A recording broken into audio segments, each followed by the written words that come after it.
भाजपा ने आपातकाल की 50वीं वर्षगांठ पर मनाया काला दिवस, कांग्रेस पर किया तीखा प्रहार। भारतीय जनता पार्टी ने 1975 में लगे आपातकाल की 50वीं वर्षगांठ पर संभल के चंदौसी में काला दिवस के रूप में एक संगोष्ठी का आयोजन किया है। यह कार्यक्रम आजाद रोड स्थित संजीवनी पैलेस में हुआ, जहां वक्ताओं ने कांग्रेस सरकार के उस दौर को लोकतंत्र पर सबसे बड़ा हमला बताया है। भाजपा जिला अध्यक्ष चौधरी हरेंद्र सिंह ने कहा कि तत्कालीन प्रधानमंत्री इंदिरा गांधी ने मीसा कानून के तहत 1 लाख से अधिक लोगों को बिना मुकदमा जेल में डाल दिया, जिनमें जयप्रकाश नारायण, अटल बिहारी वाजपेयी, लाल कृष्ण आडवाणी, मुरली मनोहर जोशी और राजनाथ सिंह जैसे बड़े नेता भी शामिल थे। कार्यक्रम में जिला प्रभारी मंत्री धर्मवीर प्रजापति ने शिरकत की है। उन्होंने कहा कि 1975 से 1977 के बीच लगा आपातकाल भारत के लोकतांत्रिक इतिहास का सबसे काला अध्याय है। उस दौरान संविधान की मूल आत्मा को कुचला गया था। प्रेस की स्वतंत्रता और न्यायपालिका की निष्पक्षता पर भी हमला हुआ था। प्रजापति ने कांग्रेस नेता राहुल गांधी पर भी निशाना साधते हुए कहा कि राहुल गांधी आज हाथ में संविधान लेकर तो घूमते हैं और उसे खतरे में बताते हैं, लेकिन उन्हें अपनी दादी इंदिरा गांधी के समय का आपातकाल याद करना चाहिए कि दुनिया में इससे बड़ा कोई आपातकाल नहीं हुआ। इस मौके पर भाजपा कार्यकर्ताओं, जनप्रतिनिधियों और इतिहास के जानकारों ने आपातकाल से जुड़े संस्मरण साझा किए हैं और लोकतंत्र की रक्षा के लिए एकजुट रहने का भी संकल्प लिया है। विजेता न्यूज के लिए संभल से मोहम्मद इरफान की रिपोर्ट। 1975 में कांग्रेस केंद्र में सरकार थी। उन्होंने आपातकाल आपातकाल लगाया और आपातकाल लगाने का कारण रहा 1971 में जब कांग्रेस की सरकार बनी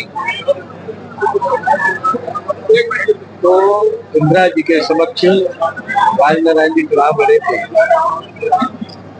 और वो हाई कोर्ट चले गए, दायर की और उसमें एक निर्णय आता है 74 में निर्णय आता है कि 12 जून 1975 को निर्णय आता है 6 साल के लिए कोर्ट ने इंदिरा गांधी को प्रतिबंधित कर दिया गया। दूसरा, उस समय देश में मंदी का माहौल था, राजकता थी, नौजवान आंदोलन थे, महंगाई थी, बेरोजगारी थी, आर्थिक मंदी से देश गुजरता था, जनता में आक्रोश था। जॉर्ज फर्नांडिस के नेतृत्व में बिहार में और गुजरात में नौजवानों ने रेल रोको आंदोलन किया 1974 में। उससे इंदिरा जी घबराई और गुजरात में उन्होंने राष्ट्रपति शासन लगा दिया। गुजरात में जब चुनाव हुआ तो गुजरात में कांग्रेस की पूरी तरह हार हुई। जनता का आक्रोश कोर्ट से 6 साल के प्रतिबंधित कर देना, तो चारों तरफ से रास्ते बंद हुए तो उन्होंने आपातकाल लगा दिया और विपक्ष के सारे नेताओं को जेल में डाल दिया गया और तमाम तरह की यातनाएं उस समय हमारे महापुरुषों को दी गई, लोकतंत्र सेनानियों को दी गई। यहाँ तक के हमारे वर्तमान के रक्षा मंत्री आदि राजनाथ सिंह जी, माता जी का स्वर्गवास हो गया, उनको अंत्येष्टि में जाने तक की छूट नहीं दी गई। ऐसे व्यवहार किया गया विपक्षी नेताओं के साथ जैसे आतंकवादियों के साथ किया जाता है। नाखून तक खींचे गए, महिलाओं की जंजीरें जकड़ा गई, बीमार है तो इलाज की व्यवस्थाएं नहीं दी गई। इस तरह से ये आपातकाल घोषित करके केवल अपनी कुर्सी बचाने के लिए जनता में आक्रोश, कोर्ट से 6 साल के लिए प्रतिबंधित कर देना, तो चारों तरफ से रास्ते बंद थे तो उन्होंने आपातकाल का रास्ता अपनाया और न्यायपालिका, कार्यपालिका, विधायिका, पत्रकारिता सभी को प्रतिबंधित कर दिया गया। लोगों को रेडियो के माध्यम से, उस समय टीवी नहीं थी, मोबाइल तो बहुत बाद में आया, उस समय टीवी नहीं थी, समाचार पत्रों को रोक लगा दी थी, बिजली काट दी गई थी तो कोई समाचार पत्र छपे ना, तो रेडियो के माध्यम से लोगों को जानकारी हुई कि आपातकाल लगा दिया गया है। तमाम हमारे महापुरुषों ने यात्राएं 21 महीने की यात्रा झेली। उस हमारी पार्टी के द्वारा आज कांग्रेस के राहुल गांधी संविधान हाथ में लेकर के घूमते हैं कि संविधान खतरे में है, लेकिन उस समय के कार्यकाल को अगर याद किया है तो संविधान, लोकतांत्रिक व्यवस्था और संवैधानिक व्यवस्था सभी व्यवस्थाओं को ताक में रख करके आपातकाल लगाया था। अगर राहुल गांधी अगर अपने इंदिरा जी के कार्यकाल को याद करेंगे तो मैं मानता हूं कि इससे बड़ा आपातकाल कोई दुनिया में हो नहीं सकता। वैसे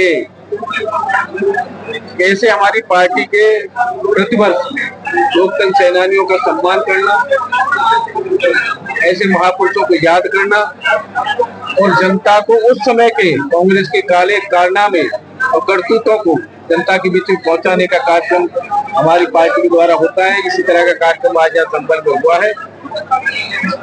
मैं आपके माध्यम से कहना चाहूंगा कि जनता के बीच में कांग्रेस के उस समय के कारनामों को पार्टी के द्वारा पहुंचाने का काम किया। भारतीय जनता पार्टी का संगठन और सरकार 8 साल उत्तर प्रदेश में 8 साल से ज्यादा का समय सरकार को हुआ है।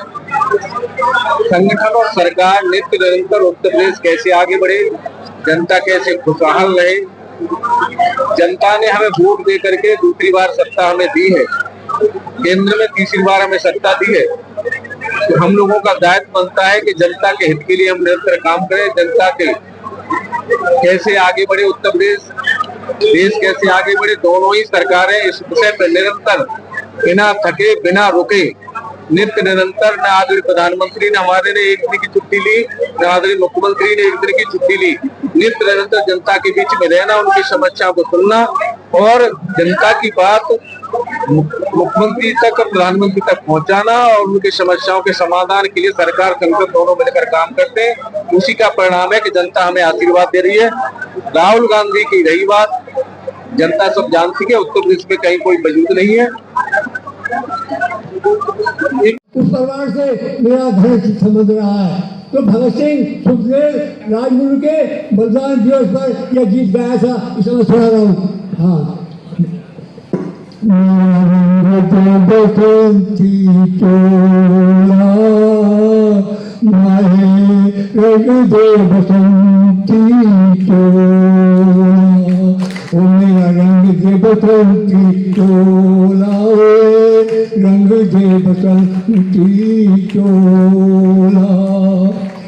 बड़ा ही गहरा दाग है यारो जिसका गुलामी